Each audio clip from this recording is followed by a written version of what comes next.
Hello, people of the internet. It is I, Gabear890, back again with another video. Alright, so for those of you that saw my last video, which was video game system sellers, you knew this was coming. But for those of you that haven't, let me just quickly explain what I mean. So when a new system comes out, why do we want it? Well, because of the games, of course. So there's usually that game or two that just looks so amazing that you have to get that system. And handhelds are no exception. So, starting us off, we got the original Game Boy. Now, I don't have an actual original Game Boy, but that's not going to stop us from talking about the amazing games. So, definitely one leading the pack. Super Mario, as always. I think people were just super psyched that they could play Mario on the go. And then, you cannot talk about handhelds without talking about Pokemon. They started out there, they have since spread to consoles, but I feel like that they are definitely a staple of any handheld to this day.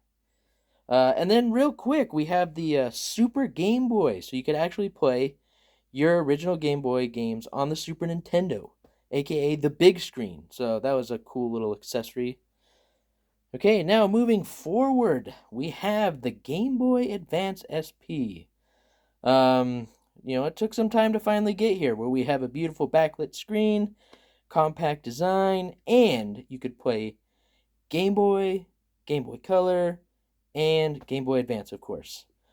So we got Mario and Luigi Superstar Saga, which kind of got the RPG going for the Mario series again, and they haven't looked back since.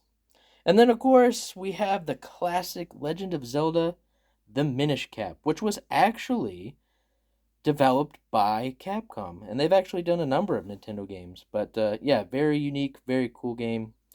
And then another classic, especially for me, is Metroid Fusion, which is just another great Metroid game, of course, and one that a lot of people love, and I get it. And then we have another way of playing the Game Boy games on the big screen. So we had the Game Boy Player for the Nintendo GameCube. And yeah, that was actually a really cool add on, and you could play those Game Boy Advance games on the big screen. Okay, and now we move on to definitely one of the best selling handhelds of all time, the Nintendo DS. And leading the pack is Super Mario Bros. New Super Mario Bros. Excuse me. And of course, this is only one of the many Pokemon games on the system, but they all just dominate the list. But I know that this is definitely one of the crowd favorites. But honestly, I was going to get a DS no matter what. But for some reason, even though I did not grow up playing Castlevania, the trailer for Castlevania Dawn of Sorrow just was so cool. That was one of the first games that I got for the system. And I played through the entire game. I got all the abilities, all the souls, everything. And I loved it because it was just such a unique and cool game. And then, moving on, we got the latest iteration of the Nintendo 3DS. This is the new Nintendo 3DS XL. And I feel like when they announced this, the big headliner was Ocarina of Time 3D. We were finally getting a remake of sorts. They definitely did a wonderful job updating the graphics, smoothing out some of those polygons, and just making it, in my opinion, the best way to play the game. And it's definitely one of my favorites to this day.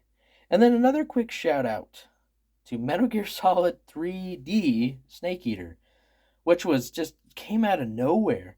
But it was really cool, and I always had my eye on it, so I'm glad that I was able to pick it up before the crazy price hike.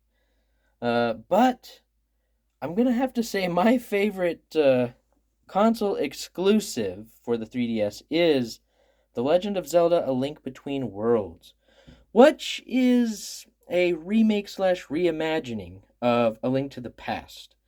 But it definitely has its own new puzzles, gimmicks, dungeons. The story's a bit different, But man, I was not prepared for how good it was, and I've played it a couple of times since, and I love it every single time. But one thing I should point out is Mario Kart is always at the top of just about every Nintendo console list. But it dominates on the 3DS. It is way up there. And yeah, I love me some Mario Kart, so I have absolutely no issue with that. Okay, so that's gonna wrap us up for the Nintendo handhelds. But here we have a lone Sega Game Gear, which was my brother's, and I remember I was so jealous of this thing and thought it was so cool, and I was so happy every time he let me play it. And even though I wasn't any good at it, the game of choice was always Sonic the Hedgehog, of course. Not only because it was Sega, but just because it's Sonic. And then another just really cool, deep, interesting RPG. We have Shining Force. Okay, now this was pretty crazy when Sony decided, hey, we're gonna join the handheld race. Remember, us Nintendo fans were shaking in our boots a little bit. But when I first laid eyes on a PSP, I thought it was incredible. I thought it was really cool, and the whole idea that you could watch movies on the go, um, just I don't know, it just seems so futuristic. And I actually managed to get my hands on one pretty early on, so that was pretty cool. But the number one system seller for the PSP is Grand Theft Auto Liberty City Stories. And I remember I got it, but I think it was at least a week of launch, because you could have GTA 3D on the go. So that was pretty cool.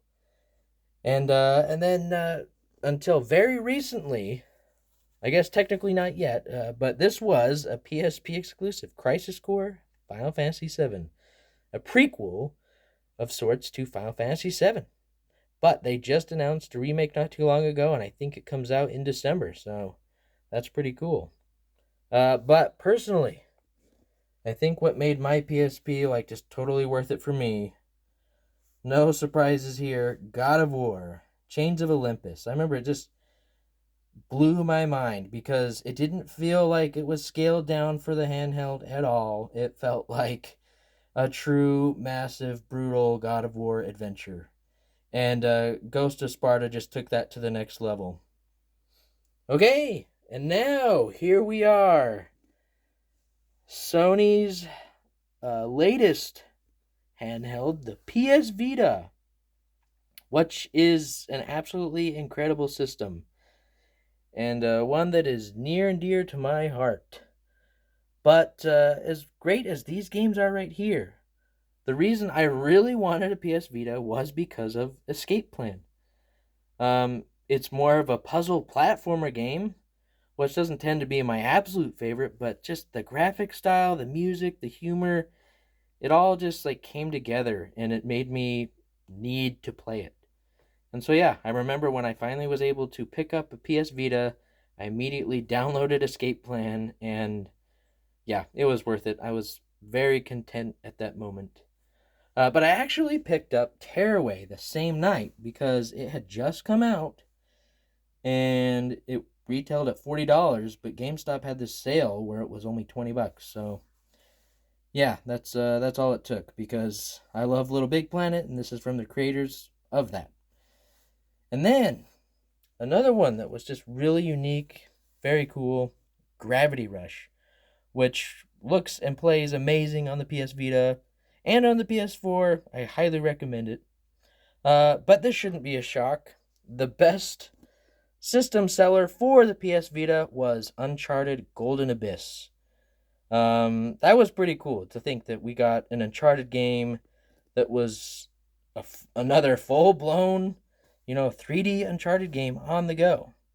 And the way they incorporated the tilt controls and the touch controls just really made it a cool and unique experience.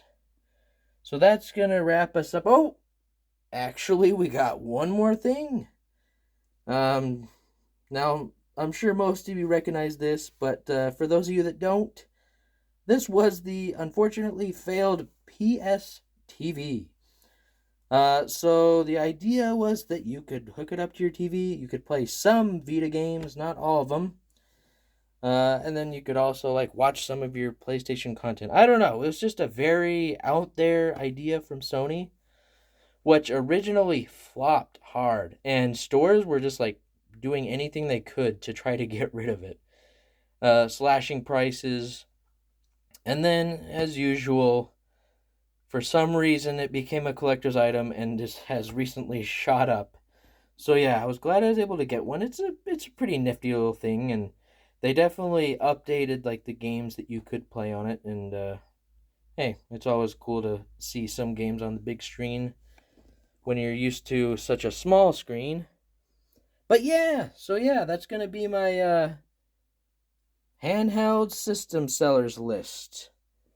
So tell me, what are your favorite handhelds? What are the games that you had to play so you bought that handheld? Um, yeah, so as always, thanks for watching and have a good one.